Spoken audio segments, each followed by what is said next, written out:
Staying. I'm sorry about the arrangement here. I know it looks a little naked up front, but we are hosting on Monday through Friday the Mormon Stake Seminary class. The Mormon Stake across the street had to vacate their property due to a mold condition, and they asked if they could have their high school students attend their seminary class 7 a.m. to 8 a.m. before they go to Carlsbad High School, Monday through Friday. So I'm glad they didn't think that we were so toxic that they could send their students here. If any of you know about Mormonism, I did shudder at one of my sermon titles that faces their building. The sermon title was, is baptism necessary? And so if you know anything about Mormonism, it would be quite a situation there. But we are so thankful and graced with Narda Zakina, present here in accompaniment with Robert Scheer. Robert Scheer is a renowned journalist and the editor-in-chief and publisher, I guess, of Scheer Post, SCHEERPOST.com. Of which Narda, by the way, is the editor-in-chief. You keep leaving her out of this, man. I didn't. Could you stand up, Narda? Yes, please. No, come on. Yes. And he didn't give her a proper introduction before, so I'm going to take over. Narda was the associate editor of the Los Angeles Times, the deputy editor of the San Francisco Chronicle. She's a 4 times Pulitzer Prize judge. She's written 4 or 5 really important books, one with the mother of Pat Tillman, who was sacrificed to friendly fire, since we're talking about Veterans Day. Spent years working on that with his mother, trying to get to the truth of the matter. So Narda Zakino is really, and I'm not saying this to be cute about the little lady or something, Narda is really one of the outstanding pioneering journalists in this country, and which there were only 2 women at the LA Times, none of them covering hard news when she went there. And despite the prejudices of the paper, rose to run most of the LA Times. So Narda, why don't you get the, and I would recommend to you, sir, next time you don't have me be the speaker, you have Narda be the speaker, okay? I will. And then I can enjoy myself and even maybe take some refreshments and not be nervous. I also want to say something about my own relationship to the good Reverend here. Some people have guided me in my religious thinking, and 2, particularly in Southern California, Rabbi Leonard Bierman and the good Reverend here. And they're my go-to people. Leonard Bierman, unfortunately, has died. But I would go to them, call them anytime. I teach ethics at USC. You didn't even get mentioned. I'm a professor at USC, right? The Annenberg School. I've been there for 30 years. And I teach ethics, among other things, mass media and so forth. But whenever I got into some issue or wanted to deal with, and Madison has been kind enough to speak in my class almost every semester, one of my classes. But these are the 2 people that I would consult with. And, do I have it right? And particularly on matters of Jesus. This was my knowledgeable Jesus project expert. And go through and, educate me, because I'm supposed to really know something about this if I'm teaching ethics. And so I do want to thank you. So Robert, of course, was a longtime journalist, op-ed columnist at the Los Angeles Times. And No, Madison, I was a national correspondent, and then when you got to read me, because you're a much younger man. Yes. Finally I met someone here. I thought, I'm going to be the oldest guy. I used to have this experience with Leisure World down in Orange County. I started out as this young kid, and then, 30 years later, I'm still speaking there, and I realized I'm the oldest person in Leisure World, They don't even call it that anymore, you know. But and so finally, I met someone who was my age. What We got a few here that'll beat you. Oh, you do? Robert. Oh, a few yes, that we do. beat me? Yes, Okay. we do. Yes. But I am going to be 90, and so this is pretty significant. And still a professor of communications and journalism at USC, Annenberg School of Journalism and Communication. I was working backwards, so I was saying LA Times. And for my congregation that has known me as an occasional contributor to the op-ed page, what Robert's too modest to say, it was Robert Scheer that introduced me to the then editor Bob Berger for my first article, and that opened the door to really a decade or more of a real... You know, let me say something about that. You know, look, I did a thing the other night. We went to hear last night, wasn't it, Narda? We went to hear Tom Johnson. He's written a book. He used to be the publisher of the LA Times, and we were, God forbid, in this hall. But we went to the California Club to hear him. And one of the things that struck me, and I love Tom Johnson, he went on to, after being publisher of the LA Times, he was the head of CNN, really made CNN what it was. And he had previously been with Lyndon Johnson in the White House, a great guy. But we're at the California Club. And I thought, wait a minute, when I was working at the LA Times and I wrote a story about it, you wouldn't let a Jew in the building, right? Hershey Brown was the first one because he was head of Caltech and Secretary of Defense, and the head of Caltech was automatically a member of the California Club, which along with the John F. Club ran the whole city. And then I thought, well, women, right? Wasn't it Celeste Durant who failed on 2 counts? One, she was a black person and a black woman, and then Neville Younger announced for running for governor. They stopped her at the door for going to the press conference, and the whole press corps had to walk out and have the press conference outside because they wouldn't let Celeste Durant in the front door. And now I was there at the California Club last night. I said, God, they've let some other people in, and the building still stands, you know? Yes. Has it been an instant destruction of American values, which begin with slavery, of course, and genocide against the Native Americans? Let me finish my introduction. I'm ready to go, Ron. You can let me go anytime you want. Okay, hold on. Just tell me what the time limit is. Okay, so Robert is well known for, among those of you who read the articles in Playboy magazine, there were articles, the interview of Jimmy Carter, in which he confessed that he had lust in his heart. And many thought that might be the end of his career, but actually it kind of helped him along. But many other groundbreaking, from Ramparts and his reporting from Vietnam, his reporting from the Middle East, from the West Bank and Gaza and Israel, just the journalist of journalists, the dean of journalists, if you will. And we are so grateful that you are our friend. And we've asked you here in this second week of November to reflect on this past year. It was 1 year ago that we had a national presidential election that re-elected Donald Trump. And we can say that this year has been consequential because he did not waste any time. He did not wait for inauguration and has been busy. And the state of our democracy has been transformed in this past year. And I couldn't think of a better person to ask to give us an assessment on the state of our democracy nationally and here in true blue California. We had a ballot initiative that some suggested might be anti-democratic. We've had some legislation that some would say might be anti-democratic. So now, Robert, I'll give you 15 minutes, and then we'll have some conversation and some Q&A. Tell us, what's the state of our democracy? Okay, first of all, I'm going to disappoint you if you think I'm here just to bash Trump. Okay, that's not my inclination.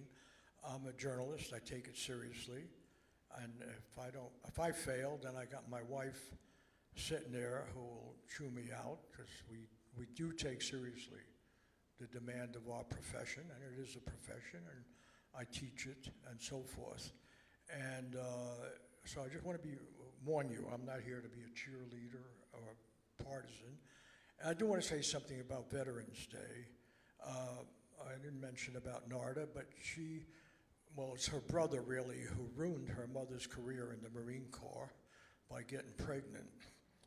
from another Marine officer who was her husband. But the two of them served honorably in World War II, and they were not given to jingoism or super-duper patriotism throughout their life. They were down there in San Diego, working class people, and they were incredibly progressive. And I don't know if we're allowed to talk about it, but they also were Catholic, and they were quite progressive, and challenged the church on even some minor things, like why could she bring beer to the priests but not to the nuns, and stuff like that. So, but anyway, it moved me. We are celebrating veterans. I thought about my own relation while I was sitting there. Believe it or not, I thought your sermon was great. Yeah, and I really appreciate, because sometimes I would speak here and I'd get here late and not miss the whole deal. And either you've gotten a lot better and the church has gotten a lot more interesting, or I was out to lunch the other times I came too preoccupied with what I was going to say. But I thought this was a really moving, and I told Narda, yeah, if we lived anywhere near here, we don't drive much anymore, you know. So I'm not putting down the train, but you know, it's a bit much to go every week. But I would actually join, and I hope that doesn't mean stop being Jewish. Well, I'll get into that in a little. Do I only have 15 minutes? No, I know that if I say 15, it'll be 30. yeah. But let me say this. You would not be our first Jewish member. Okay. And two, we have a very special membership. It's called the once a month membership. And so all you have to do is come down once a month. I already gave my 20 bucks. Unfortunately, I got Marriott points, so I was able to stay at that nice hotel near here, thanks to the Mormons. They run a good place. Yes, and you can Zoom the other But I'm going to weeks. get to a lot here. I really actually prepared some stuff for today, so maybe I should just run my mouth a little bit. But I do want to say something about War and Peace. You know, I actually remained 1A until I was, I think, 30, whatever the legal rate, 36 or 35. And when I went to the draft board in the Bronx, grew up in the Bronx, and went there when I was 18. Yeah, somebody from the Bronx? Wow.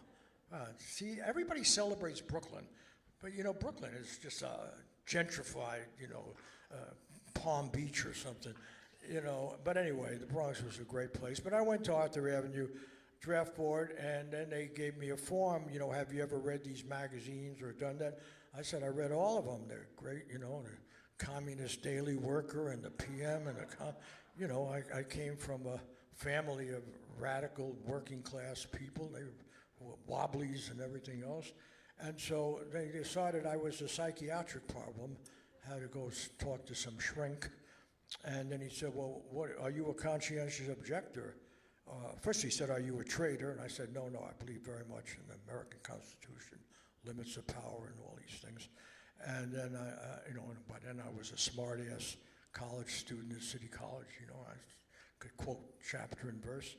And they said, well, what do you think about war? I said, well, in those days, now I would probably have said I was a pacifist, but I wasn't. I said there are just wars and so forth, but if you declare an unjust war, I can't use your gun, but I'll be glad to know how to learn how to use it in case I want to be on the other side or something.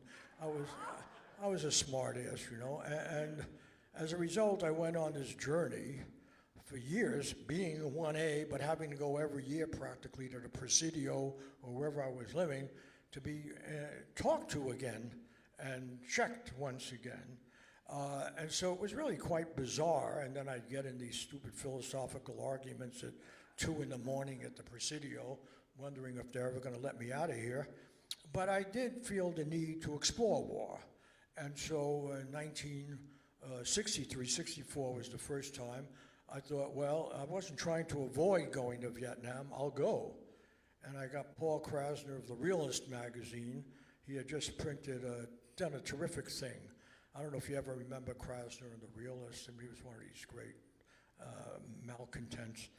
And he had made these can you say fuck in the, yeah? Okay. He had come up with a red, white, and blue poster that said, fuck communism. And it was great because kids would buy it and then hang it up in the dorm. And in those days, this was still pretty repressive. and the dorm person or somebody would say, you have to take it down, or the parent would have to say it down, and then the kid could say, what, you believe in communism? Are you a communist? Why can't you say fuck communism, So it made a fortune. I mean, people were just gobbling these things up. So I said to Paul Krasny, I started thinking, I'd gone down to Cuba first as a graduate student at Berkeley, and the Cuban Revolution had happened. I wanted to see that one for myself. Came back and wrote a book with another guy, Maurice Zeitlin, who went on to be a professor, first at Princeton and then at UCLA for many, a great professor, sociologist. And so I was into the issue, and then this Vietnam War was starting. And so I said to Krasny, I'm really writing about this, I'm looking into this, but I got to go. And he said, well, what can I do for you? I said, you can give me $1,355.76. I'll go right now and get myself a round-trip ticket. That's in the old days.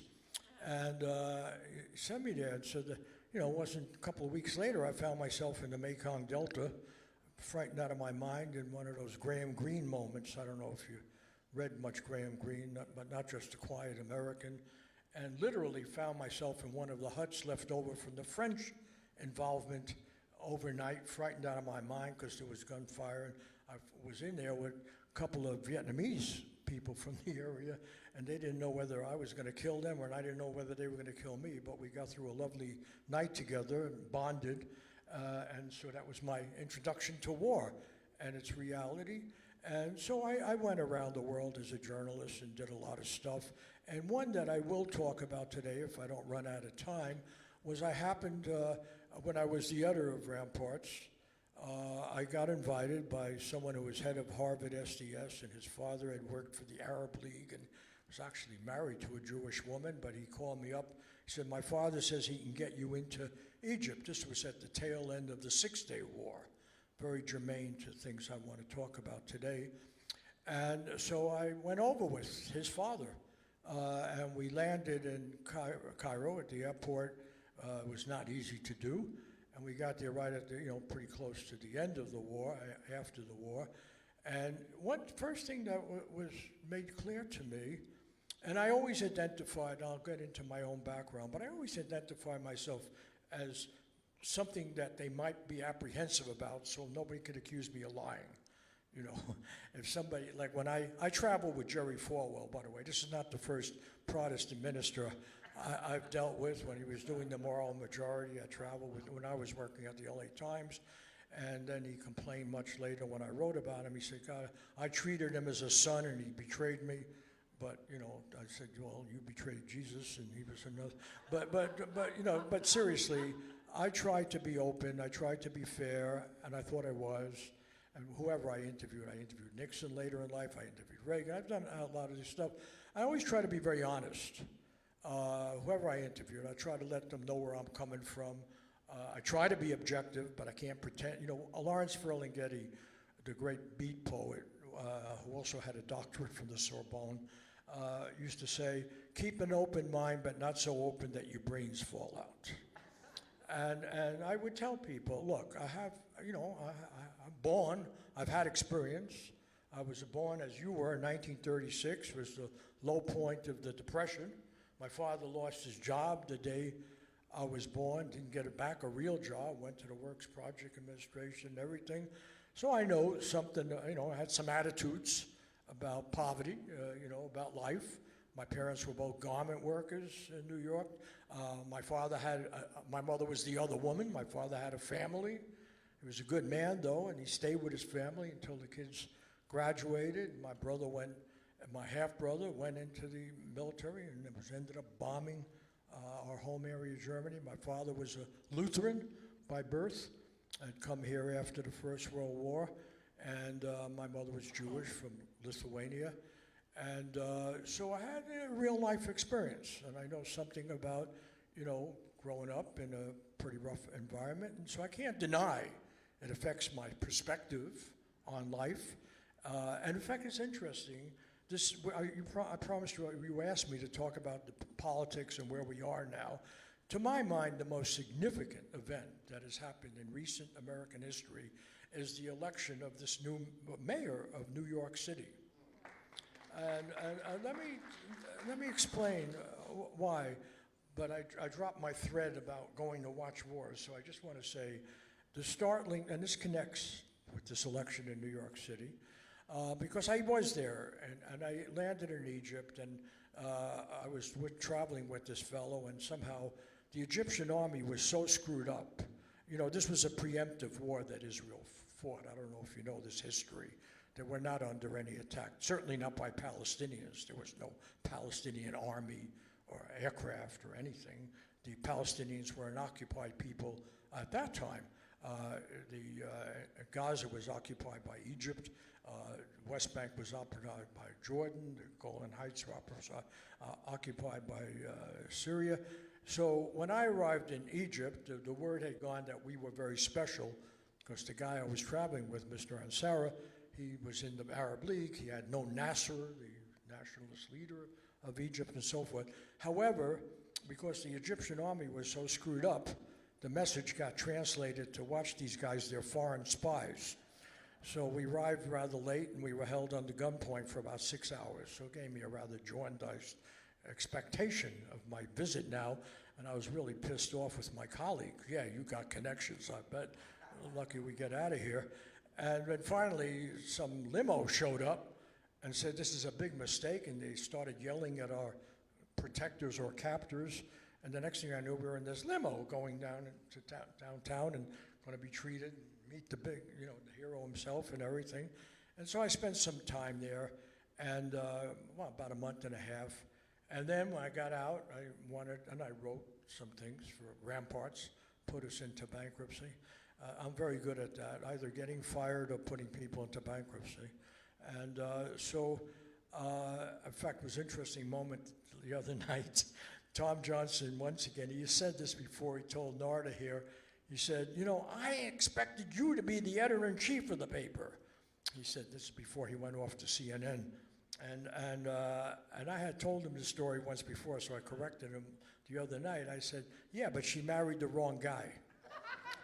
And that was the reality. I was a controversial lefty at the paper, and they weren't going to make her, they made her the associate editor, but not the editor-in-chief. But anyway, then when I was there, I said, oh, well, now I've got to go to Israel. And I went over to Cyprus, and got my things stamped differently and everything else, and went over there.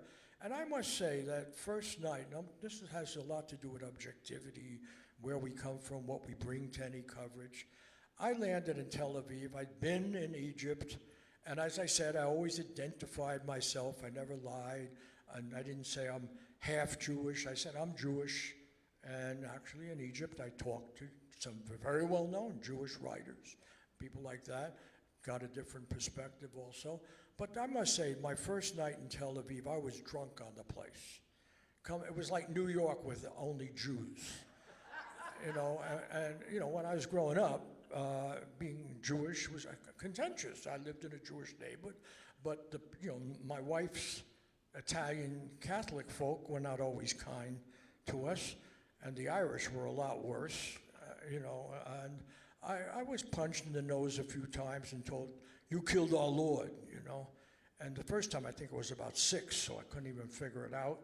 And then it was explained to me, they think we killed Jesus, you see. I said, so the next time somebody threatened me with that, I said, oh no, only half of me did it. But that didn't work out so well, and then I stopped trying to apologize for it and trying to understand people. Meanwhile, half my family there, and so I had to deal with those Italians and Irish and the public school system and everything else. But also, when my father and mother got united, after his kids grew up, they didn't get married, but they got united and so forth, and I loved them all, and I loved my father's ex-wife. I have one of these kind of families that we're supposed to be ashamed of if we're proper born-again Christians, but I found it a very nurturing, wonderful family, and I still get email from my half-brother and sister's offspring, and I can tell a very positive story, but it was culturally very interesting and relates to a lot of this election and what we're talking about, because I had half of my family in New York were Lutherans, and some were even Catholics, and I was born in 36, so aside from dealing with the Depression and class, which we never talk about in America, but I was very familiar with it, and most of the bosses that my parents worked for in New York were Jewish. And they didn't like them, my parents. My father led a wild-eyed strike, whether they were Jewish or Catholic or Protestant. If they were the big bosses, they were not on our side, you know. And they loved Roosevelt. They didn't care what he was because he did the right thing, you know. So a lot of our politics, my education, had really a denial of the authority that we're supposed to respect now, you know. It really didn't matter your skin color, your religious preference, you know, your gender, you know, or anything else. What mattered is where did you stand on this class struggle, which was not a minor issue, you know, not a minor issue. My mother worked as a garment worker until she retired at 65, because she was afraid she would lose her Social Security. And when she came to live with me in Berkeley, and then live with my wife and I until she was about 88 or so, she didn't want to lose her Social Security retirement, which ended up being $65 a month. She would have been a bag lady if I couldn't help her out, okay? And her union pension wasn't much better.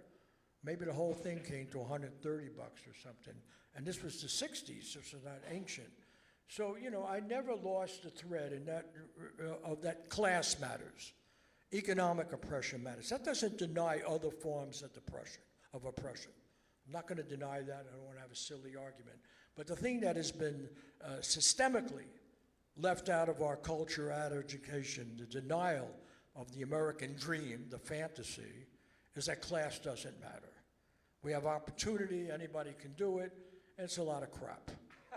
It's just a lot of crap. What Donald Trump faced growing up in Queens, his German relatives were not my German relatives, and were not my Jewish relatives. You know, my brother worked as a tool and die maker, you know. My uncle Edward, also German Protestant, worked as a welder on gasoline trucks, you know. I knew their reality, and it wasn't any different than my Jewish relatives' realities. You know, my father was a son of German Lutherans and so forth, but he worked at the New York knitting mills.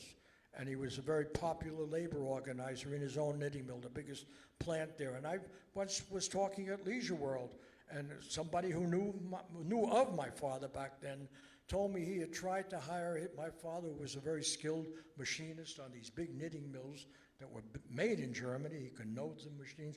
He said, I tried to hire your father for 20 years. He wouldn't go because he didn't want to cross the line and become management. He was committed to union organizing. And so he worked for a 10% or 20% of what he would have been making because he didn't want to cross over and betray his fellow workers, you know? And that was not unknown in the German community, the Polish community, the Irish community, or anything else, you know? And by the way, in this election in New York, to bring it back, this is not the first time we had somebody who's been called a radical. When I was growing up in New York City, you can look it up, we had 2 communists on the city council. One of them was a guy named Peter Caccione. I can't remember the other guy's name. There were at least 3 members of the American Labor Party. And then there were the Liberal Party, and even the New York Post, which gave this guy such a hard time, back in those days was considered a leftist publication. You know, the New York Times we considered a bourgeois rag, but there are plenty of mass journalism. So let me bring it to your election thing before you think I've gone completely off the rails. I think that and there's a number of themes that come together in this particular race. And that is, for the first time, class politics are front and center. And this is something that was denied most prominently by the people called the New Democrats. You know, the Bill Clinton type. Okay? And again, keeping an open mind and so forth, no president has treated me better than Bill Clinton, okay? In particular, in a very egotistical way, let me tell you, one of the things that my marriage, I was always the lesser to this one here. I've had 3 marriages, so let me confess. I really believe in the institution. It's been glorious throughout. I got married in an Orthodox Jewish wedding the first time around. been very close to my first wife. My second wife was a proper WASP, Episcopalian, and so forth. And then my third one is this Catholic one here. They've all been wonderful. They're all great friends and get along. But the fact of the matter is, in that journey, you know, this question of class kept being pushed away. And one could argue, first was seriously challenged by Ronald Reagan. And, you know, until then we had the mythology, right, of the ever-expanding middle class. We had the hangover of the New Deal. We had strong labor unions. Most of the things that, in fact, all of the things that were at stake in that New York election were already guaranteed to us when I was growing up in New York. All of them. We had rent control. It was the norm. Otherwise, we couldn't have lived in New York City, you know, and they wouldn't have had our labor. I remember as a kid, we didn't have a refrigerator for 2 years because we were a test case whether the landlord had to pay for the new refrigerator or they could add $2 to the rent. And so for 2 years, I had to go downstairs to one of the neighbors and say, could I have our milk?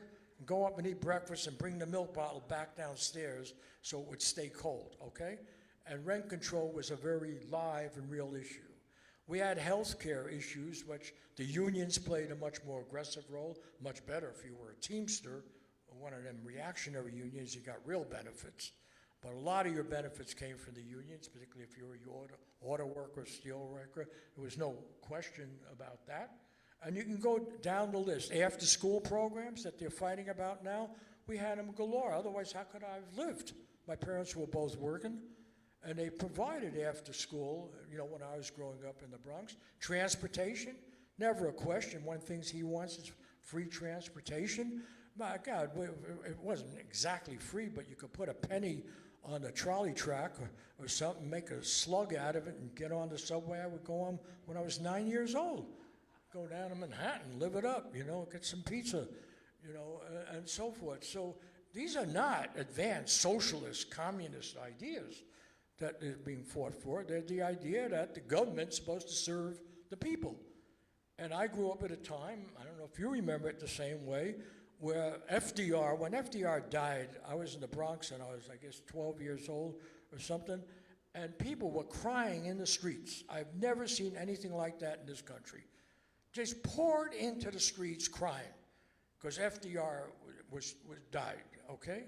And FDR, from a rich background, Protestant, you know, nonetheless, out of necessity, reality, or whatever, had reached out to ordinary people. The Bill of Rights, you know, not the Bill of Rights, the GI Bill of Rights certainly didn't hurt. You know, people could go to college, they could, you know, and yes, if they're white, it helped a lot more than black. We'll get into that. Oh, by the way, Madison, can I just tell you one thing? Okay. Just in stream of consciousness style that I'm adopting here, I had an argument, I had a discussion with Ken Carlson the other day. You remember Ken Carlson? I remember Ken, yes. Yes. You know, as I say, I've had Madison in my class a lot of times. I've also had Ken Carlson. He spoke in my class. Ken Carlson's a white guy from Ohio, former football player, and then went to Brown and so forth. This guy did go to Harvard at one point, so they both had this snobbish appeal. You know, but nonetheless, I showed a movie in my class on Southern Sudan, right? And Ken Carlson had risked his life to go make this movie. I'm not going to pick a whole fight with you here. And he was making it on a Tom, what's his name? Katina, you remember? He was a guy who played football with him at Brown and then became a serious Catholic and went to, as a doctor, went to run this Catholic hospital, and he made a movie about it. And he risked his life going into Sudan. Ken Carlson did 3 times to make a film about Tom Katina, Dr. Tom, and his heroism.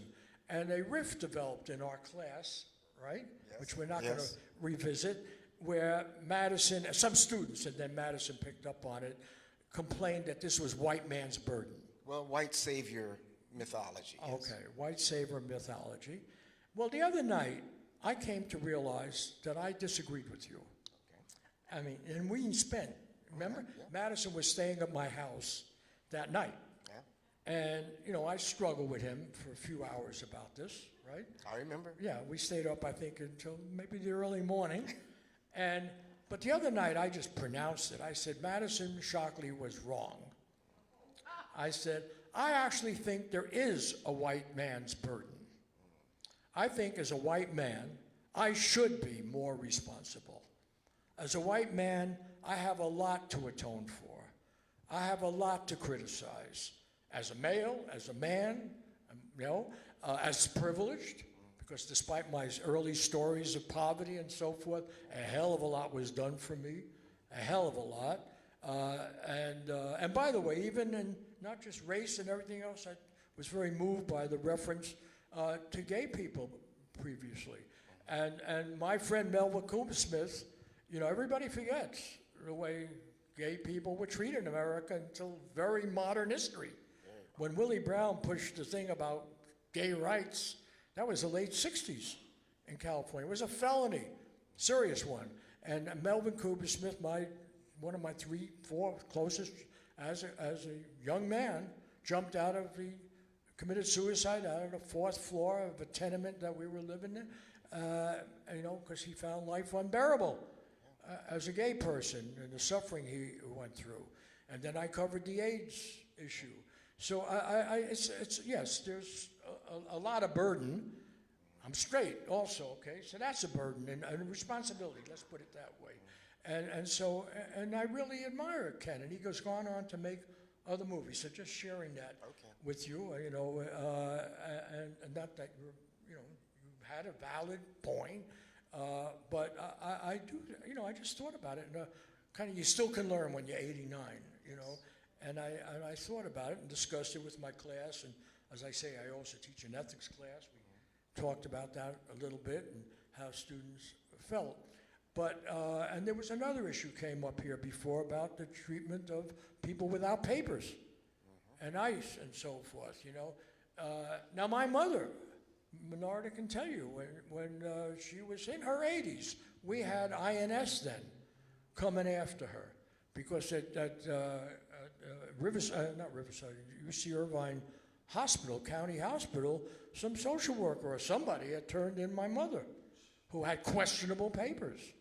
And my mother couldn't find half the papers she's supposed to find, but yes, she had. She was challenged and had lived in fear, and also, the question of she had she wasn't married, she couldn't claim that, and so I was thinking about it. And we now, through intermarriage and living in LA, and and our experience there, I've covered the issue. I was on the border a lot. I've covered the issue, and as was correctly pointed out here, what's happening with ICE is, one of the great tragedies of American history.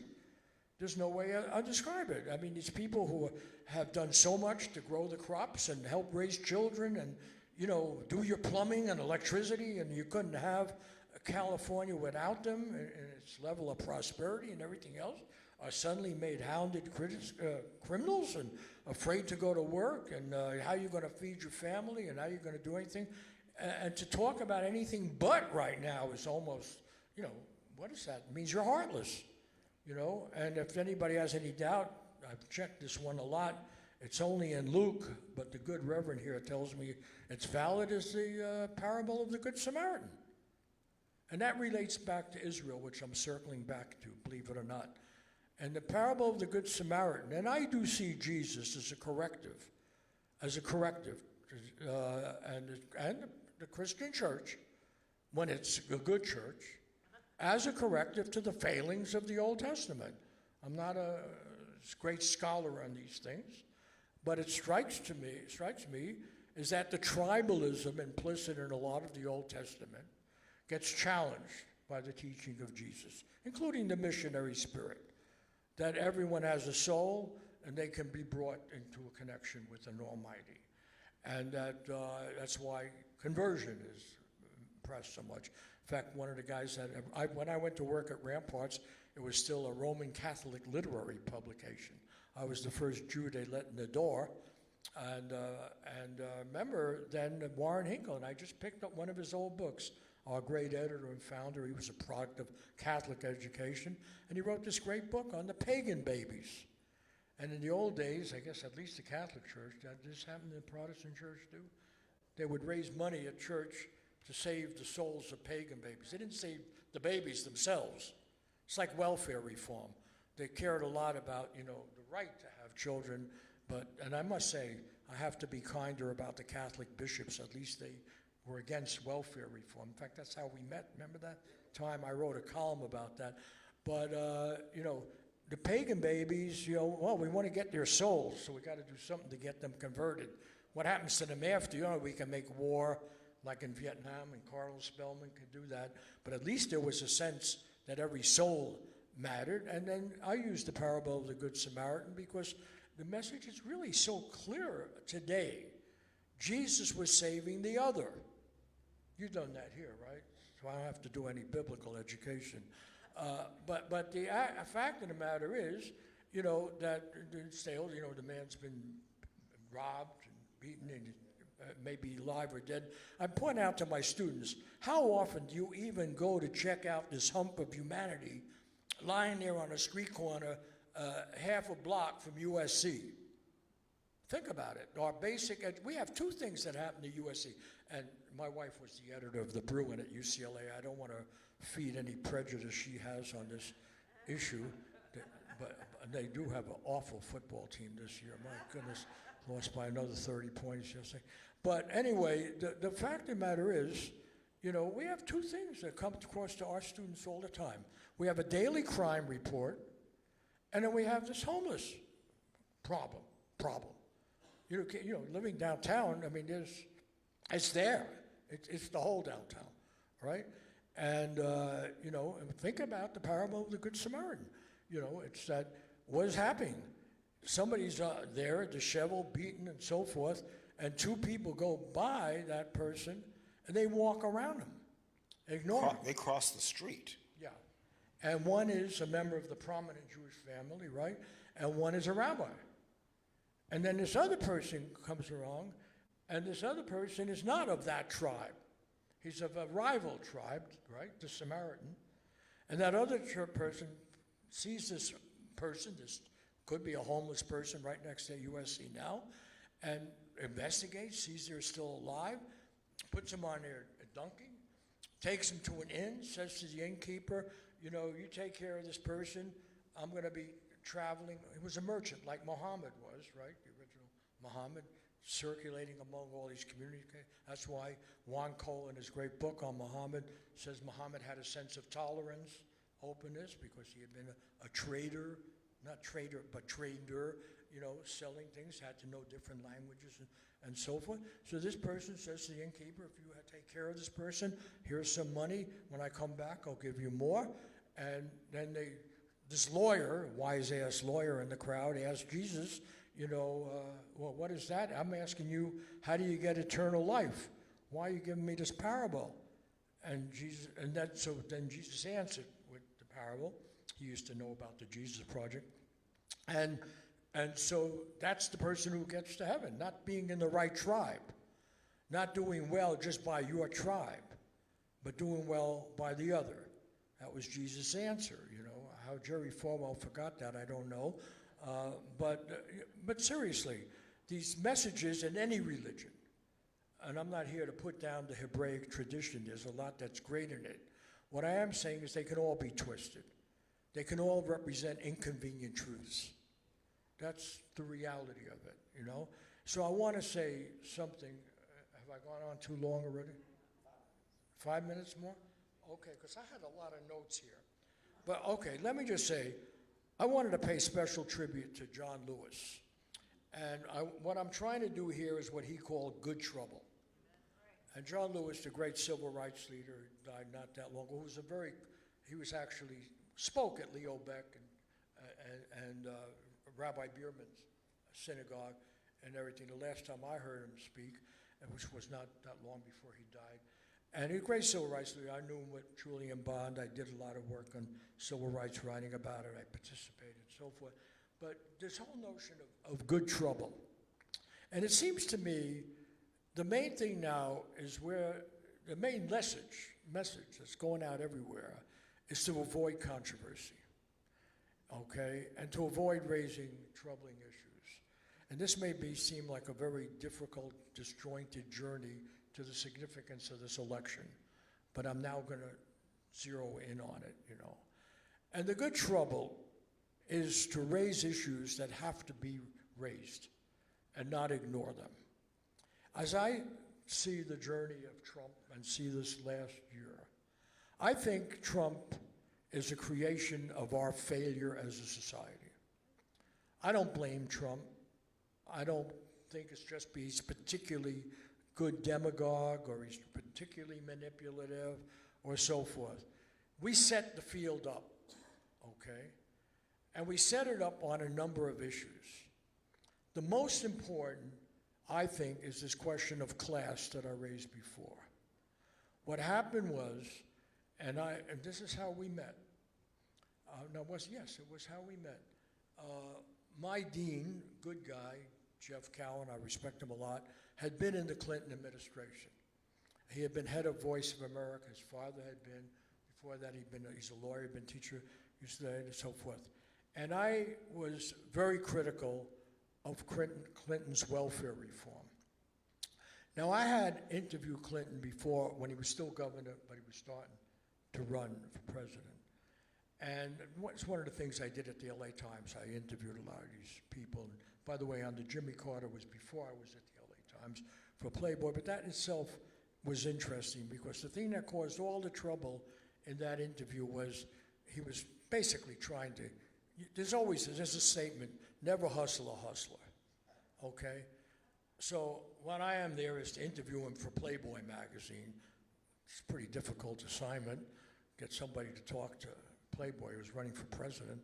But I was able to do that because while I might be hustling him for the interview, his staff decided he's got a reputation for being too uptight. People want to know. After all, he's the first one wearing religion on his sleeve in a long time. Is this an Elmer Gantry? What is this all about? So he's got to show he's human, right? And we do this long interview. I spent more time with him than anybody had. And at the end of the thing, we let them know, this is the hustle part, that he's still coming across as a little uptight, Sunday school teacher and everything. So this is when he said, look, I'm just like anybody else. And, and it was actually a biblically appropriate statement. He said, I've lusted in my heart, but then I struggle with it, right? Blah, blah.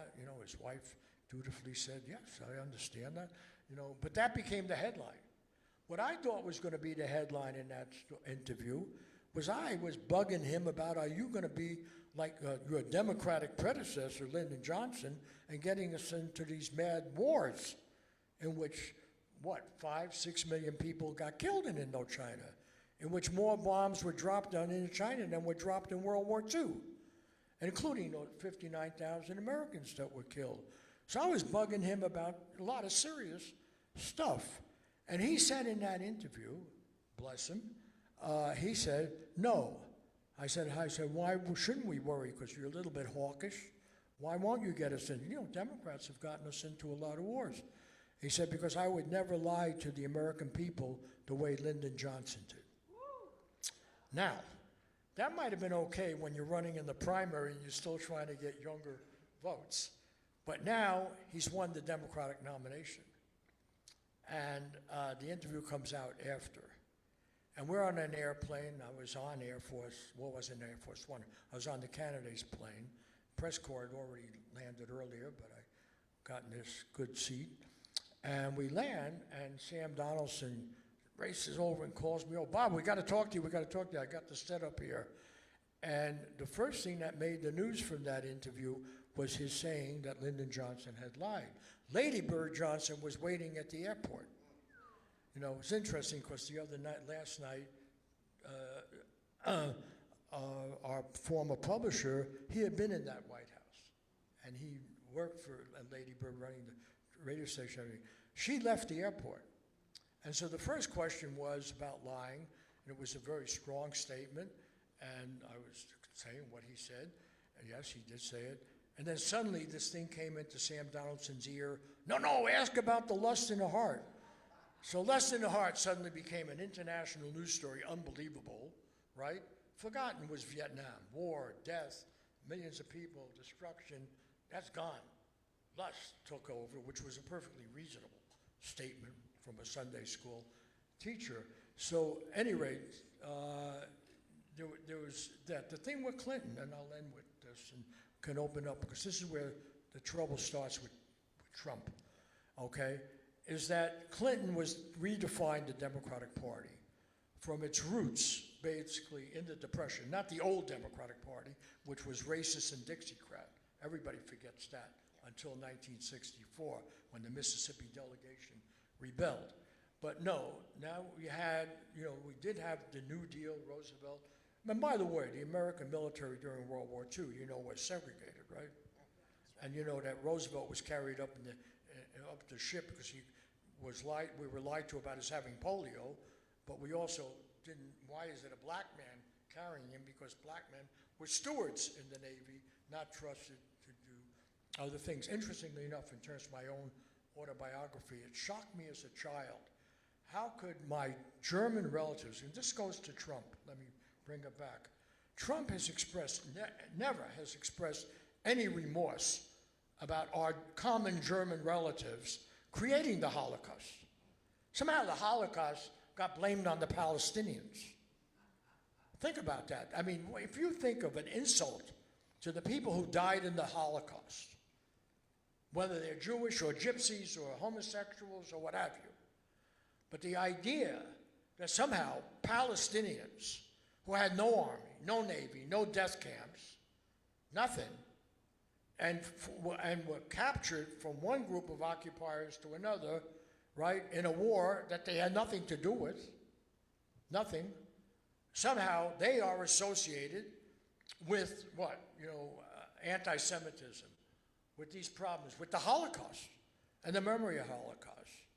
And here you have a president, I'm only half German, and I'm not saying every German is responsible, but that came out of a German culture. It came out of the acquiescence of the German Protestant and Catholic Church, for sure, and that somehow these Palestinians are held responsible for what? Anti-Semitism in the world?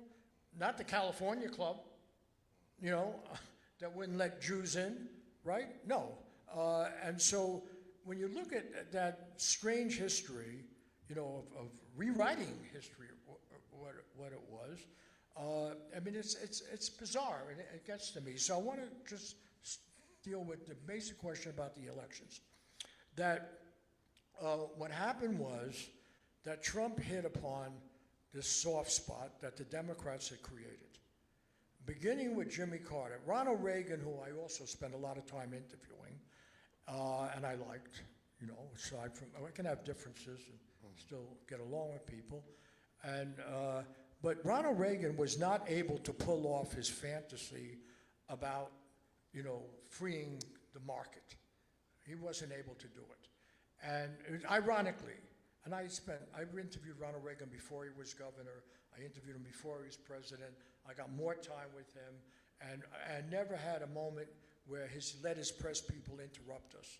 He was always very good, and I actually talked to him after he had been president. I also, another one, I could lose what remains of our audience. I got along with Nixon 10 years after he was president. So I kind of pride myself on when I put on my listening ears when I do an interview and actually get myself psyched up before to think, this guy might be right and I might be all wrong, okay? It's not easy to do, but I do it, okay?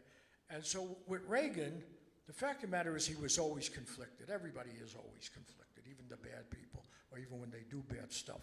Reagan's father had been a New Deal person in the executive, So he always said, I didn't leave the Democratic Party left me. He said, I believed in the New Deal. I believed in Roosevelt. He said the only fair reason, he says this in the book, by the way, he wrote, The Rest of Me, if you want to check it out. It was a very good early book of his. And he said, we only had food on the table because of the New Deal. I know what it's right to grow up. But the Democratic Party went off base. They went off to other things. What happened was Reagan went on, he was, the B actor. He went on this lucrative deal with GE. And GE happened to be one of the most progressive employers, not because of their good intention, but the United Electrical Workers, which was a leftist union then, not the IUE, which came after red baiting, was one of the more progressive unions, just as the auto workers, Ford Local 600, right, the UAW, and so forth. So Reagan was visiting all these all GE plants. This is before GE Capital and they became a basic banking thing. They were making good light bulbs, good products and everything. And he went to these plants and he found happy workers. They were happy like the General Motors workers. They were making good wages. They could have a little boat. They could have their own house. Unions were great. They were allies of big industry that was successful. So Reagan, who always bragged about being the head of a labor union, the Screen Actors Guild, he said, I'm not anti-labor.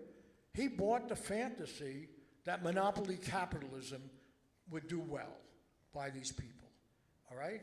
Well, what was happening were the unions were being destroyed. And the regulation from the New Deal was being destroyed. But Reagan, who tried to do a bit of that, got derailed because he had the savings and loan scandal. And because of the savings and loan scandal, suddenly banking lost its whatever respect it had managed to buy. And I know this, I interviewed him about it and so forth, he got angry. He said, what's going on here? And he actually pulled back a bit at the end, just as he did on foreign policy with Gorbachev and welcomed peace, which the people came after didn't. And so Reagan really did not accomplish much in the way of the Reagan Revolution economically, nor did he really do much foreign policy. He had his, terrible adventures, but he was not the big Cold Warrior. Clinton comes in, and as I say, Clinton was very nice to me. My wife here, she could tell you, got to go to a White House dinner, and my wife was all proud we were there. And this was the first time in our life when I was I was the second, because she was the associate editor of the LA Times, right? And so I'm there as the spouse. And in fact, in one corporate meeting, not far from this place, I forget where it was, I had to be with the other wives going on a South Coast Plaza shopping tour while my wife is in there with all males, for 2 days on big business meetings. But let me just... So Clinton. Yeah, I'm going to get back to Clinton. But at this dinner, just to show you, we're all courted. We're all supposed to be courtiers in the court, all journalists, and we're all courted. So this was my moment to be courted. So my wife comes up to me and they give you a little card and they don't tell you where you're sitting. And then you're told when you go through the receiving line, this is the last White House dinner of the Clinton administration. Don't say a word, they're very busy and we're very late. Okay, so she says, looks at the card and she says, let me see where I'm sitting. And she says, oh, I'm sitting with the head of NBC Sports. This is going to be great because the Olympics are coming up. And she said, let's see where you're sitting. She comes back and says, what, you're sitting with Clinton? That's the #1 table. You're supposed to give like $500,000 to get at that seat. And I'm there with him. Okay, and then we go through the receiving line. I'm told not to say anything. Bill Clinton jumps back and says, you didn't answer my last letters, mother. What's the matter with you, Bob? And everything, and because he liked something I'd written. And then Hillary Clinton says, and I think she's played an awful role running against Bernie Sanders, but leaving that aside. She says, oh, Bob Scheer, my favorite columnist in America, no, the whole world. I said, oh, shit, I must have really sold out here, and I get to have this very nice dinner. However, writing about it, which is how I first met you, I was shocked, about the welfare reform. Shocked. Because when I interviewed him before he was president, he started that crap about end welfare as we know it. And I grew up on welfare. It's called home relief back then. I said, what are you talking about? Who's going to raise the children? What kind of jobs are people going to get? And I made him committed to two things by that questioning. It can't be a budget balancer. If you really want to get people out of poverty, you got to give them education. You got to give them child care. You got to take care of the children. This cannot be something to save money. Secondly, it has to be an enlightened federal program. You can't leave it up to the tender mercies of the state. because the states are going to play a meanness derby, drive them up to Oregon, or drive them to another state, screw the poor, get rid of them, and so forth, okay? Clinton said that in my LA Times interview. Yes, on both counts. It has to cost you more money, you have to give more families, well, he betrayed all of that. Betrayed all of that right away. And he went on, the real big betrayal, and this is, I'm sorry, long-winded way of explaining Donald Trump. He unleashed Wall Street. He did the Commodity Futures Modernization Act, the credit default swaps, all of that, and he basically deregulated Wall Street. Then he deregulated the emerging internet. That's how you can have companies like Google and so forth buying up everybody, because we forgot about antitrust. They can buy up their competition. So it was the worst presidency we've had in modern history. You heard it from me, okay? Sorry. It was sold in our name. It was sold as enlightened and progressive, and it opened the floodgates of misery. As a result, you impoverished what was supposed to be the heart of that emerging middle class in America, which were white people, particularly white males. That's the army for Trump. That's the long and the short of it. And Bernie Sanders was an effective opponent, right? Because he dared to talk about the failures of the economy for most Americans, no matter their skin color, their race, or their gender, or anything else, okay? And so Trump is an aberration in the American system only if you think the American system was working just wonderfully and then this demagogue came along and lied to people. He's not an aberration if you think that American capitalism, as envisioned by people who believed in an enlightened capitalism, which ranged from Adam Smith to even Nelson Rockefeller, who I did interview, and David Rockefeller. But the people who believed that American capitalism succeeds best when it's greedy, corrupt, and supported by government in this weird marriage with government power and Wall Street, which is what the whole military-industrial complex, but not only that, the deregulation. Let them make their phony, Commodity Futures Modernization Act. Let them make all that phony. That creates the basis for Trump. Yeah. That creates it. Now, if it had been Bernie Sanders against Trump, instead of Hillary, okay, one last thing. In their debate, Hillary Clinton and Trump, Hillary Clinton said, and this to me was the most revealing moment of our modern politics. Oh, my watch just told me I had a heart attack. It looks like you've taken a hard fall. Emergency call. I'm okay, I have to tell them. Okay, this is because I've had 2 open heart surgeries and 3 cancers. It gives me warnings about every 2 hours. But okay, the Hillary key, Clinton said. Huh? You were saying Hillary Clinton said. Yeah, Hillary Clinton said to Trump, you say you're going to make America great again. I want you to remember this. You say you're going to make America great again. America has always been great. That sentence carries the essential deception about our society, who we are as a people, and the religious message that you may get in this church, but you're not getting from the mega churches. America was not always great. America was always a work in progress, at best. Sometimes it was not making progress. It was not great when it committed Jewish genocide against the Native American population, well documented. You know, it was not great when it tried to smash unions for 100 years, shut up workers trying to organize. It was not great when we had a segregated, we're talking about the bad part of our victories. Why was the American military, in its greatest fight for freedom in the world, a segregated armed forces? Don't skip over trafficking Africans for 250 years. Yeah, but you think, and then you think about after the end of slavery, the continuation of a segregated South. So we've inherited all of that. Fortunately now, okay, my last line, Leonard Cohen, there's a crack in everything, that's how the light gets in. Crack in everything. Contradictions save us.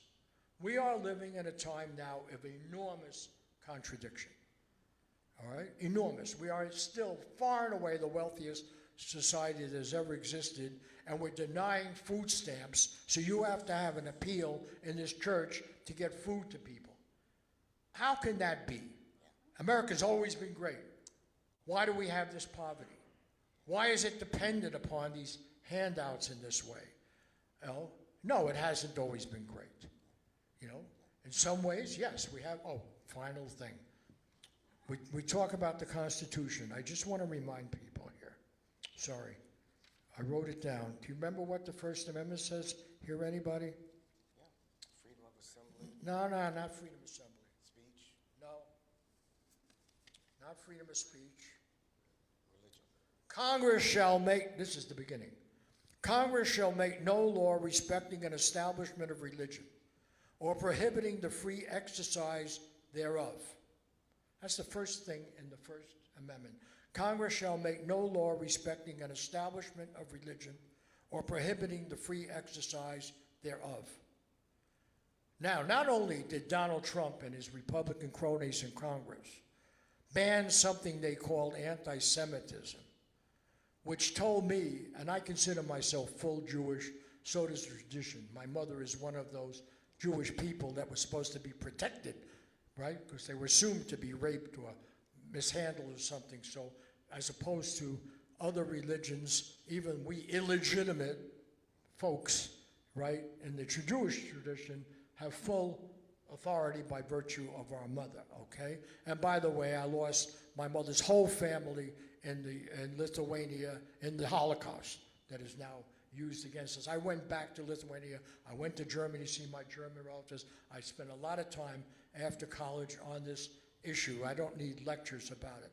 But the fact of the matter is, not only did Congress accept this, but just a few weeks ago, Gavin Newsom, somebody I really like a lot personally, his father actually helped us at Ramparts, signed a bill, forget the number of it, 7-something, AB, setting up a czar to enforce that we not be anti-Semitic, and they have implicitly, as Congress explicitly, accepted the ADL definition of anti-Semite being someone who criticizes the government of Israel. And so my right as a Jewish person, raised by my Jewish mother and Rabbi Bierman and others, to say that as a Jewish person, as by the way, many Jewish voters in New York showed, that's the great thing about this election, that a city, that such a large Jewish population would elect, you know, by a solid majority, someone who was being derided as this Muslim and so forth and so on. To my mind, that is the most promising thing that has happened in this country. It has, I think, really undermined the idea that there's some kind of monolithic Jewish group. No. The fact is, Jewish voters made his victory possible. And they asserted what is in the parable of the Good Samaritan, that all lives matter equally, that religion and your ability, and according to the Constitution, my ability, anybody's ability to define what meaning Jewish or yours, that constitutional protection was put in place to protect the folks in this room from the Episcopalians. Think about it. Why was that in the Constitution? Because there was a notion of what Christianity meant, was that if you didn't believe in the Church of England, right? Tell me, Reverend, am I speaking? You're right. You're right. Let's get some response, you know, so one of them other kind of churches. Yeah. Okay? The reason that it's in there is to prevent the Church of England and its remnants from telling people what it meant to be Christian, and that they cannot dictate it. So where in the world does Gavin Newsom get to sign a bill where he's going to tell me and agree with the ADL about what it means to be anti-Semitic if we dare criticize Israel? That is now the law as far as the schools in California.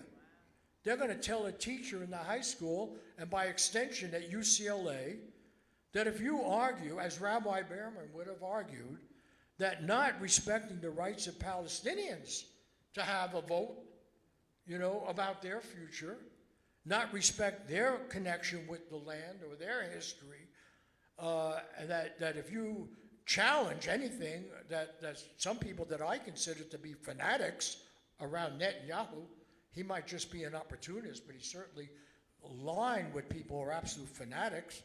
on their view of religion. You're going to tell me that if I challenge them that I am anti-Semitic, and you're going to take away my right to teach or to express myself. You could not have a more serious challenge to what the spirit of religious freedom is. And whether it comes, this is my key point here, just so that I can lose whoever might still like me at this point. This is my key point. It comes from both parties. You know, what Gavin Newsom did might be a little bit better than what Trump did, right? He got rid of language that said any criticism of Israel. But the fact of the matter is, they've weaponized human rights. They've weaponized the concern. So instead of our being able to have a serious debate, discussion, examination of whether genocide has been committed against the people of Gaza, or if not genocide, war crimes, or denial of their fundamental rights, we're not allowed to do that if you're a high school teacher, even examining the issue. So if I take, as a teacher now, if I take the speeches of the new mayor-elect of New York and bring them into my class to examine, I have to worry, if I'm certainly at UCLA, I happen to be at a private institution, but they can be worse than these things, I would have to worry, or a high school teacher at a high school near here, I have to worry about whether I have a job, right? And that has gone unexamined in this case on the Democratic side, and not all that examined on the Republican side. So I'm sorry if I took advantage of your hospitality. No, not at all. It's okay, been rich and informative, and you answered the question I was going to ask, that the significance, you started with this good trouble notion, which I think is beautiful, and Mandami refused to capitulate. He refused to concede any quarter in regard to his statements being anti-Semitic, and he still won. And so what is the significance that he could say the things that he said, not back down, and still get elected in the city of New York? What are the implications of that for the rest of the country? Because New York, granted, is a unique place. Okay, I got to keep it short now because I do want to get the question, but because there's so much. One, you can count on the Jews to be for human rights. It's in our DNA. That's a diaspora people. I have yet to find, I keep hearing we're not creating safe space in the university. I have yet to find that. I don't believe it. You know, I mean, yes, there could be isolated cases. That's the excuse. But the fact is, I do not know a single Jewish person that exists. Some of my best friends are Jewish. You know, sometimes my only friends are Jewish. But the fact is, I don't know anybody. I know they exist. But, you know, I recently spoke at a memorial for a very prominent Jewish lawyer, Dan Siegel. There were members of his family who are very strong Zionists. There were other people there. But I don't know of anybody who's Jewish who's not troubled.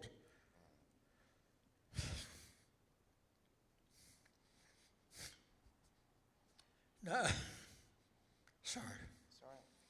Not troubled by what's happening in their name in Israel. It's just a denial of the whole experience. What does it mean to be in the diaspora? It means being a kid in New York, being told I killed Jesus. We obviously want tolerance. We obviously don't want religious fanaticism. The Jewish people were not primarily in the area of Israel, tilling the land. We were insecure people. That's the story of being Jewish. We need security. We need tolerance. We need freedom. We're only 12 million people in the whole bloody world. You know, look how easy it can be turned against us. What do we have? The reason, I mean, it's so strong to me. Growing up as a kid, I only knew poor Jews. I did not know billionaire. I didn't know, in those days we called them millionaire. I worked at Catskills. Yeah, I had some rich customers. I was a busboy, a waiter. But all the Jews I knew, personally, I mean, 98%, were garment workers. They're working, these jobs. So we weren't German Jews. They were better educated. So the idea that a people who have suffered so much because of intolerance, because of elitism, because of power, because of the ability of wealth to corrupt, and so forth, should now be the weaponized point of the arrow destroying American democracy is a great crime against the whole idea of being Jewish. It slanders a whole people. I think the vote in New York was a very, very large number of Jews, particularly young Jews, said not in our name. You're not going to saddle us with Cuomo, this corrupt figure, and you're going to do it in the name of a guy who wants to make life livable for ordinary people in New York. You're not going to use that as an excuse to cover Wall Street greed and tell us this guy's some kind of anti-Semite, ignore the main issues of the case, including, by the way he brought up Israel. Yes, Palestinians are human beings entitled to full human rights. Most of the world sees it now. And if you insist that being Jewish means we think human rights only applies to Jewish people led by some Jewish people who are privileged, can give a lot of money to a campaign, you are feeding anti-Semitism in the most effective, unfortunately effective way that has been done in modern history. It's a terrible crime against the Jewish people. Thank you, Robert. That was powerful. Absolutely. We're going to take a couple of questions. I'm just going to say this statement I got nowhere to go. I got Amtrak coming in a few hours. So. I want to say amen to your statement. I had a conversation with a rather important Democrat about Palestine, and I was just asking them to understand that, yes, October 7th was a tragedy, 1,400 innocent people killed, slaughtered, brutally. But 6 months after that, we were looking at 10,000 Gazans having been killed by the Israeli army. And the response to me was 1,400. I said 1,400, 10,000. He said 1,400. That's the wrong number. The right number is 6 million. And so what you were saying earlier was that he was comparing the 10,000 or 20, it didn't matter whether it went to 50,000 Palestinian deaths. He was comparing that to the 6 million of the Holocaust. And that's exactly what you were saying earlier today. And this is a Democrat that we support on everything else. A couple of questions before our afternoon is over. Yes. Fellow member of the Bronx community. Yeah, graduate of Fordham Prep. How does journalism continue to evolve in order to remain as free as possible a press? Well, because it's an interesting question. I can give you a lofty answer, I can give you a gut answer. But the gut answer is, some of us are just ornery by birth. And the best of journalists are really never going to be in it for the money, the prestige. They want to kick ass. And they want to, the best statement ever made about journalism, they want to comfort the afflicted and afflict the comfortable. Yeah. And, we're not clear who made that statement. We know A.J. Liebland's statement, what was A.J. Liebland saying? Oh, freedom of the press is only guaranteed to those who own one. The big problem that has happened for journalism is the ownership has changed. And I can give you, I wrote, my last book was They Know Everything About You, and it's all spelled out in there. By the way, everything I've said is in one of these books. There's The Great American Stick-Up, if you want to know about what happened to the banking meltdown and so forth. But the real issue is the model is broken. You're not the customer anymore. They can get the readers of the LA Times without ever putting in an ad in there. They can get 14-year-old readers of any publication, and they do that by data mining. So your business model is broke. That's why my wife and my wife is the editor of Scheer Post. I grabbed the name because she didn't want to be associated with it first. She was busy elsewhere. But, we're stuck with it now. But we're a mentoring operation. Everybody who works for us, has come out of one of these, well, or actually right now they've all come out of USC. But we're trying to broaden that. We believe in, that's why we do it for pro bono. But that's a hell of a way to try to run a business, pro bono, because most of the people who can afford to do that are super wealthy. So we do it on a more modest level. But it's going to persist. Journalism will be there. And I must say there's a real positive side. Monamni would not be the mayor of New York were it not for the much criticized social media of the internet. This is the old story, that's how the light gets through contradiction. It's water flowing. You will find a way. People know things are screwed up. They know they're hurting.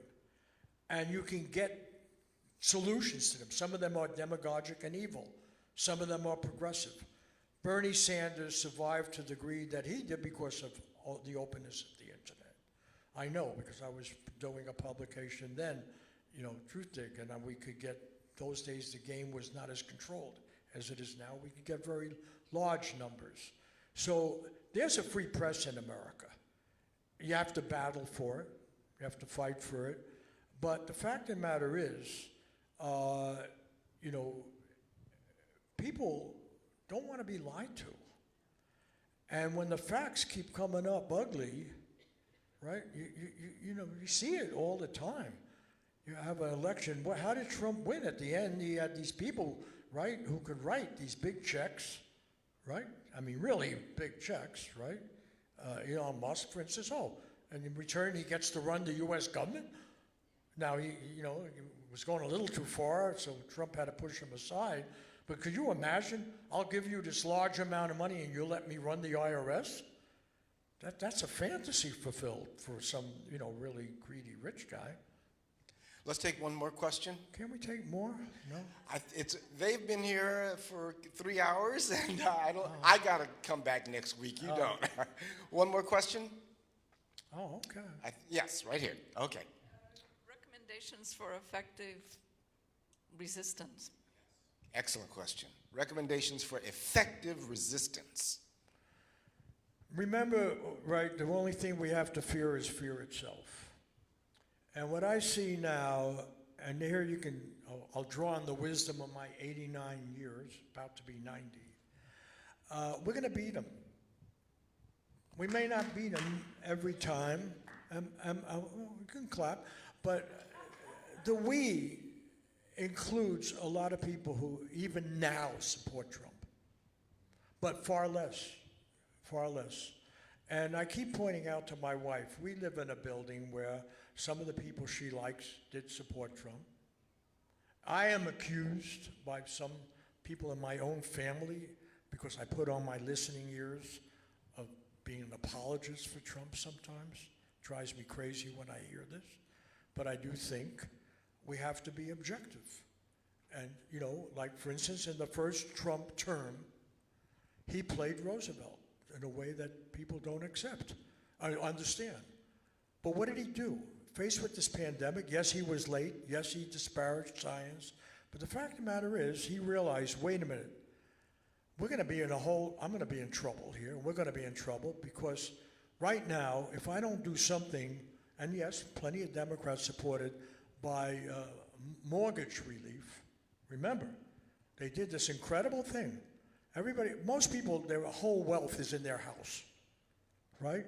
And what did he do? He went along with saying, we're going to have mortgage relief so that you don't pay your mortgage until the time you sell your house, right? And so you're not going to lose the main thing you're concerned about. You're not going to have to move out of your neighborhood, And it's a huge thing. It's a communist thing, socialist thing, right? Wild lefty thing. But he did it. The other thing is between three and four times, increased your unemployment insurance. Again, another wild socialist left thing. So, honey, I lost my job. Honey could be a male or female. You know, I lost my job, but you know what? They've increased unemployment, so it's not so bad. We're going to get a lot of it. Not only that, we're going to get government support for our small business. Selling on eBay, we'll get a thing. So he did all of that Roosevelt stuff. Everybody forgets that. He actually, and this is not an apology for this guy, but he also, in trade relations, improved, right, NAFTA. For the first time, I don't even know if he knows he did it, but there's a thing in there where for the first time they talked about labor pay. And if you're going to make a car in Mexico or Canada, you're going to sell in the United States, some 40%, I forget the figures now, had to be by workers who made over a certain wage. And if they weren't being paid, they could go to a local court, not an industry court, and demand their rights to that pay. So he, being a demagogue, and you see some of that in foreign policy now, you know, I'm not a warmonger, I'm a peacemaker. Well, of course, there's a lot of lying in that. But the fact of the matter is he is going to make a deal with China. And that deal is going to be better than the status quo. It's not going to destroy China because then China will destroy us economically, you know. But he knows. Oddly enough, he knows that we are living in a multi-power world, right? He knows that other people now have cards to play, okay? That Brazil could sell its soybeans to China, right? And then it screws the American farmer. So he's got to make concessions, okay? And so there's a reality check. Unfortunately, the Democrats have been locked into a notion of America's always on top, you know, and that we can call the shots. And we really know what civil liberties are, and no one else does. And we can overthrow regimes, and it's okay. So, you know, but the reality of Trump is also coming through. The tariffs don't work, right? And that getting rid of immigrants, yes, you should make the immigrants legal. You should have the DREAM Act and go much further. Anybody who has worked in this country, and I don't care how long and how they got here, but they've been, you know, working and following the law, they should be made legal. That's not brain science. You need them. You got to open your borders much. When Trump's father became a citizen, a grandfather became a citizen, like my father, that we were the largest immigrant group in the country, German Americans. Why? Because they were white, the Anglo-Saxon majority, and they're, but by the way, the Italians, my wife's family, they were called WAPs. Does anybody know why they were called? Did you ever hear WAP? Yep. Or Guinea? Huh? You didn't grow up near any Italians? Huh? Well, you had them in San Francisco, but they were mostly from northern Italy. But the reason why they were called WAPs, ask some Italian friends, without papers.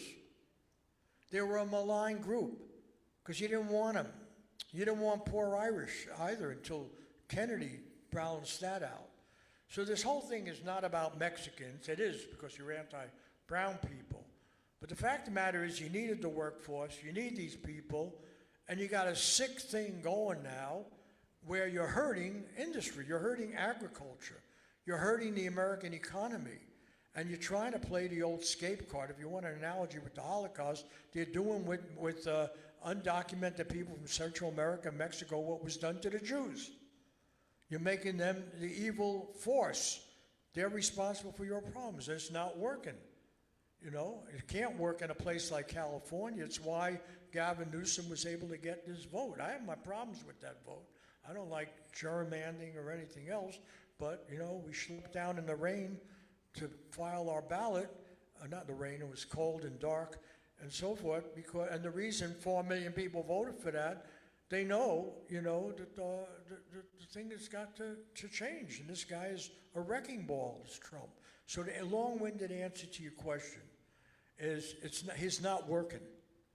His polls are starting to tank. And because he's basically, we have enough democracy, we have enough restraint, we still have enough separation of powers, we still have enough judges who can challenge things, we still have enough of states' rights to challenge the federal government. that truth and fact are coming out. You just made me think of something. Last point we want to hear, will the Supreme Court strike down his tariff regime? Supreme Court. Strike down Trump's tariff regime, and that's what they heard last week. Will the tariff regime, will they strike down, say that what he's done is unconstitutional? Well, first of all, I don't know my prediction. I'm always opposed to people who predict. I get things wrong quite often. But let me tell you about the Supreme Court. I'm sorry, it takes a little context. Sorry. You can leave, the bell is rung, but it might be on the midterm, so stick around for another few minutes and I'll cut class short a little bit next week. But seriously, I used to believe in Chief Justice Roberts. And if you pick up my book, The Great American Stick-Up, I actually celebrate him in there, if you want to, because on the question of privacy, he presided over some very important decisions and talked about the American Revolution being based on privacy. And that has a lot to do with the surveillance society we live in and the profit model of data mining and everything else. He has betrayed my confidence in him. You can send him a message. He might get alarmed and change his position. No. But the fact of the matter is, the Supreme Court has mocked the idea of separation of powers. By the way, Roosevelt did not believe in it either. He tried to pack the court. I mean, sorry, my brain goes there. But we need separation of powers. And the conservatives have lost the main thing they offered the nation. And this was true even though states' rights were misused to defend segregation. The fact is, there's a reason why you have states' rights. There's a reason why you have the separation of powers between the judiciary, legislative, state. And it all has to do with power corrupting and absolute power corrupting absolutely. And it has to do with the fear of the founders, not some foreign enemy, but they themselves would be the enemy, right? And remember, it was George Washington who warned us in his farewell address. This, I swear, I'll bet you there isn't a person who knows in this audience what George Washington said in his farewell address. I'll give you a hint. It was very similar to what Dwight Eisenhower said in his farewell address. Does anybody remember? What? Make no entangling alliances. Yes, but he put it more, yes, thank you, that's very good. But very good. But what he said is, beware the impostures of pretended patriotism. Now, why isn't that taught in every school? Here was the general, like Eisenhower. This is a good thing to have for Veterans Day. Here was this general hero, could do no wrong. He had saved us in the Revolution. He has 8 years to do it. And by the way, he wrote his farewell address as a result of exchanges with Hamilton, no Maverick. And he wrote in there, beware the impostures of pretended patriotism. They will use patriotism to take away your liberty. That was the story of the end of the Roman Empire, destruction of the Roman, city-state. It was this destruction of what happened to Greece, city-states. That war, the postures of pretended patriotism will destroy human freedom because it's the foreign entanglement. You have that correctly. The foreign entanglement that allow you to lie with impunity. The public can't check it out. You use national security. You intimidate people. Now, to answer the question, if I were to tell you my real fear about Trump, I think he's a little old for the game, but, we old codgers, unfortunately, can be very stubborn and hang in there like I've been doing. The great fear is that he will trump the Constitution using the war against China as the excuse. How he does it, I don't know. But the only thing that will save Trump, because I don't think his policies, and this goes to the tariff, if the court doesn't block him on, if they block him on the tariffs, they'll be doing him a big favor, because the tariffs have to hurt, or they already are, and they will destroy the economy.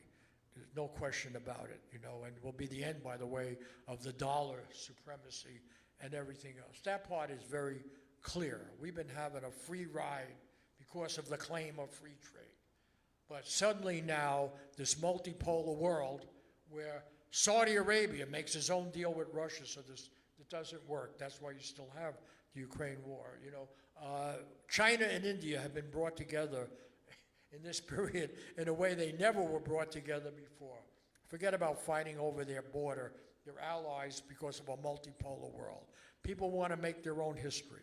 They want to go their own way, not out of anger or meanness, but because they know their situation best, all right? And they want to make that, look what's happening. Interestingly enough, we talked about Jews today. You got two Jewish leaders in the world that clearly are not relying on Israel to give them security, right? That's Zelensky in Ukraine, right? And Scheinbaum in Mexico.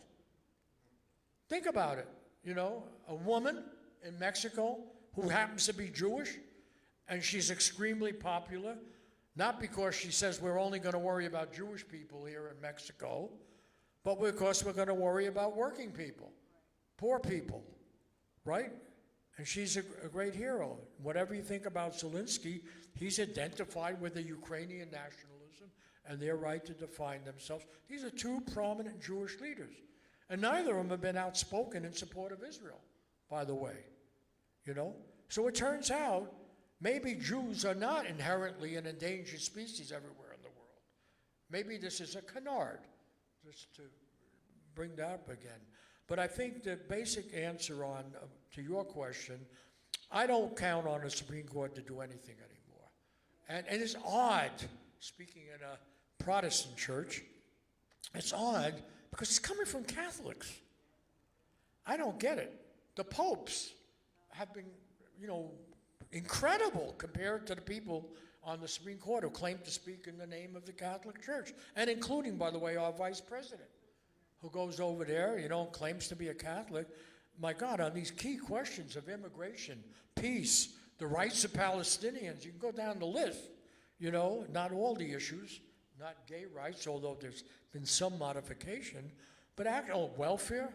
Catholic bishops have been very good on welfare and American poverty and so forth, you know, and then you got a Supreme Court that has never had this many Catholics actually in direct violation of the teachings that have come from Rome through modern history.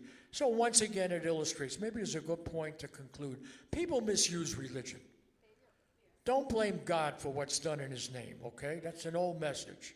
You know, blame the people who speak in her name, okay? You know, it's the misuse of any of these things. The misuse of Marxism, the misuse of Jesus' writing, the misuse of it all. It's basically greedy, secular people, you know, using religion as a cover for their greed, their corruption. That's really the basic thing. Now, you got a small, isolated, impoverished church here. You got to keep it alive and going and keep this guy being able to eat. And by the way, I haven't mentioned his incredible wife and, you know, his sister, is she? Yeah. Gail, an incredible person. She has all the warmth and compassion that he sent. No, I'm just kidding. But she's marvelous, you know. But seriously, it's small venues like this, which sometimes you think, what are we doing and who are these people? And we don't have any power. You're keeping the flame alive, right? And frankly, I meant what I said. If I lived here, I'd be in this church. You know, I would.